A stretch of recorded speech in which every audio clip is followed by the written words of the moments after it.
something that happens within the comics, but it is something that happens in the comics. It isn't necessarily something that my character's future entails. Wow, I mean, the real truth is those people are idiots. Puts it off. Never, you know. Like, I can't do this. Never really came to understanding the story. But the first time I read the script, it was very hard for... Y'all, we have to talk about the man Hollywood loves to love, and the man the internet is starting to get really, really tired of. Because if you've been on social media lately, you've probably heard one thing being repeated over and over again. Pedro Pascal fatigue is real, and it's not just a few people. It's a full-blown sentiment that's threatening to derail Marvel's most anticipated comeback project, the new Fantastic Four. Now, for the past few weeks, we've been covering this wild story about how the movie has reportedly collapsed from the inside out, and the tea is hot. But I have to admit, when we first started, I used a phrase that a lot of you guys rightly called me out on. I said Pedro Pascal was beloved and respected. And in the comments, you guys said something that I needed to hear. He's not a good actor.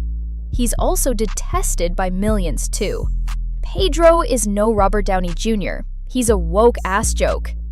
And after diving into all of your comments, I had to agree. Because what we thought was just a regular Hollywood meltdown might be something much, much bigger. What if the man who was supposed to be Marvel's new Tony Stark is actually the one who blew up their entire plan? Today, my friends, we're going to get to the bottom of it all. We're going to show you the evidence, and we're going to tell you the story of how Marvel's biggest dream project turned into their biggest PR nightmare.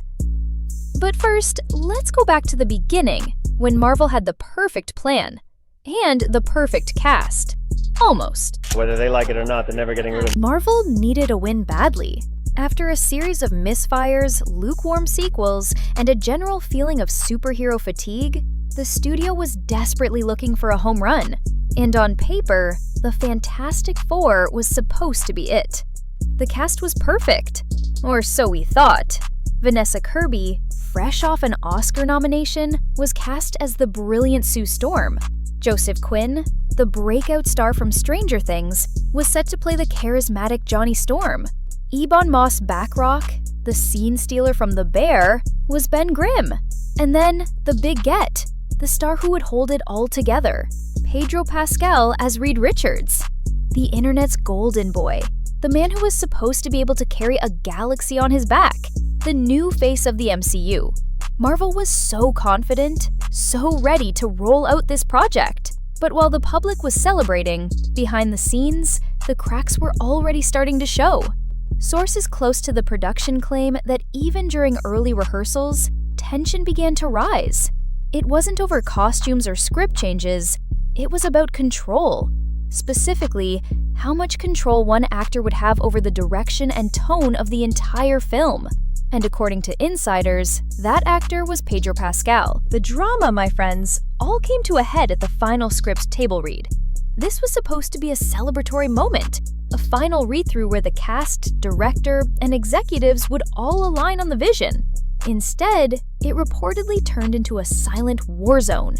According to multiple insiders, Pedro Pascal arrived at the table read with a heavily marked up script. Not just a few notes or questions, but pages of handwritten rewrites. He had changed dialogue, restructured scenes, and even added new character beats that hadn't been approved. And then, in front of the entire cast and crew, Pascal reportedly began performing his rewritten lines out loud.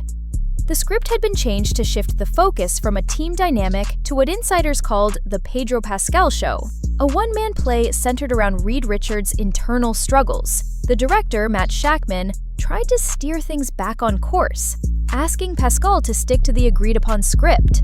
That's when it got tense.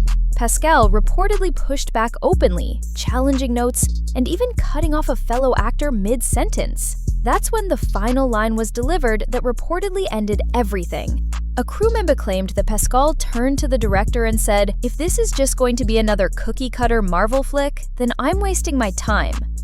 Boom. Silence. No one said a word. The vibe in the room was reportedly scorched, and by the end of that session, the damage was done.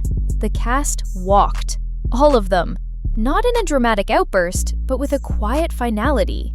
According to insiders, it was their way of saying, "We're out. We didn't sign up for this."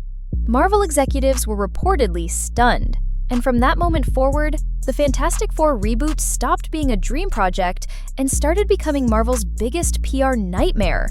What a lot of you pointed out in the comments, guys, is that you saw this coming from a mile away. One of the most common complaints about Pedro Pascal is his alleged tendency to go off script and demand more control. And you guys pointed to his time on The Mandalorian as a prime example. You told us to go back and look at it. And you're right. Pascal's character, Din Djarin, is a Mandalorian who, according to the code, is not supposed to ever remove his helmet.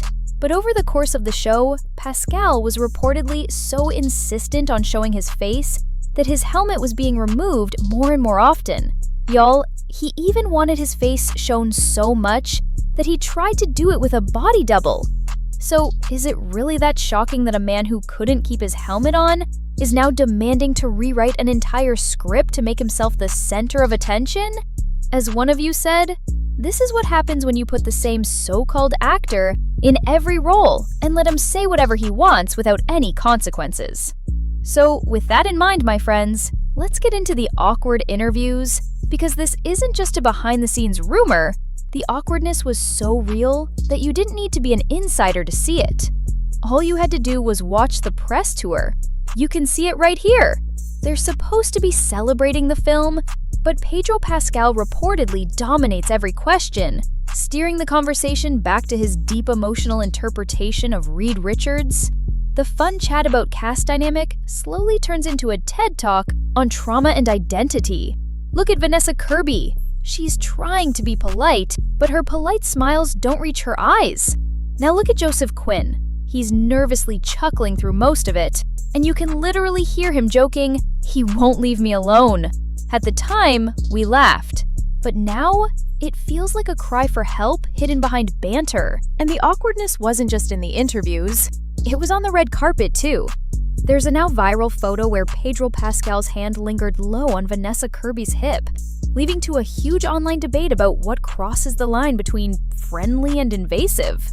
As one of you pointed out in the comments, I get creeper vibes from PP and won't watch anything he's in. This is what happens, guys, when a celebrity's public image makes it impossible to challenge him without looking like the problem. The public persona of Hollywood's baby girl became a shield, making it hard for anyone to call him out.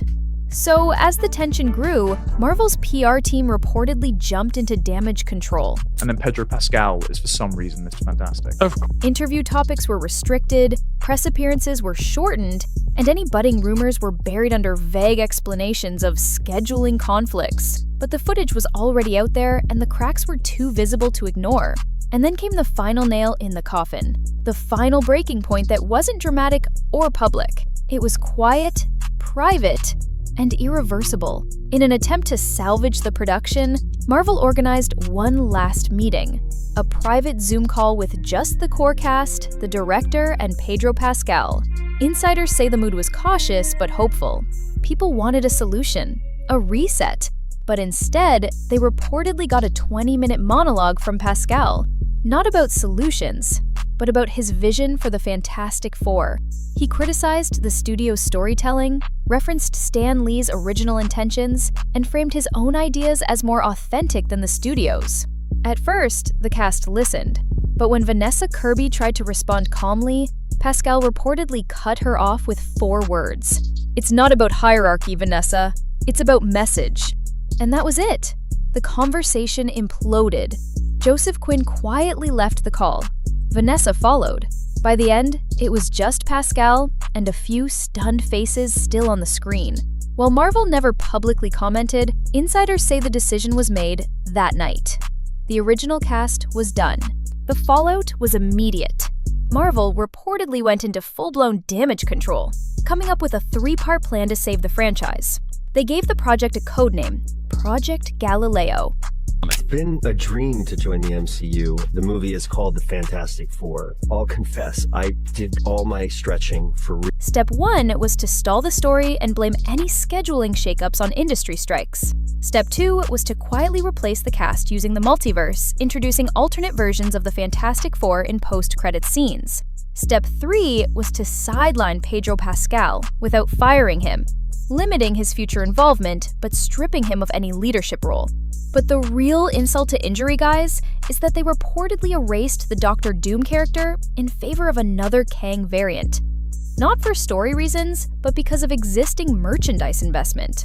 What a lot of you pointed out, and what I had to completely agree with, is that this is the exact opposite of what the fans want. One of you said it was never a Fantastic Four movie from the beginning, because the producers didn't know or follow the material it was based on. And another one said Stan Lee's legacy is dead. You guys are tired of seeing woke agendas shoved into movies, and want them to just be entertaining again. You want movies that stick to the source material, and the studio's handling of this entire situation proves they are not listening to you at all. And the worst part is, the fans knew exactly who would have been a better Reed Richards. The comments were full of suggestions, and frankly, I agree with all of them. The comments are full of suggestions for who should have been cast as Reed Richards from the beginning. Why didn't they go with one of these guys? It's the kind of casting that a lot of you were hoping for, and it's the kind of casting that would have prevented this entire disaster. But the bigger question, my friends, is what happens next? While Marvel panicked, the original Fantastic Four lineup was thriving. Vanessa Kirby landed a major lead in an upcoming Christopher Nolan film. Joseph Quinn signed a multi-film deal with Warner Brothers.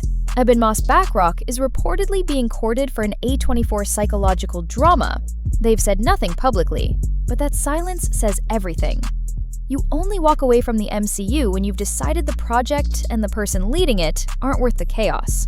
As for Pedro Pascal, he hasn't addressed the situation directly, but the real danger is this. Is he becoming too polarizing to be bankable? In Hollywood, you're either the face of the franchise, or you're the reason it falls apart. The Fantastic Four reboot was supposed to be Marvel's return to greatness. Instead, it's become a cautionary tale about something bigger. Who really controls the stories we see on screen? Is it the actors, the executives, or the fans? Pedro Pascal may have believed he was elevating the character, but the cast believed he was derailing the entire project. Marvel believed they could fix it without anyone noticing, but now we all know. So, my friends, what do you think?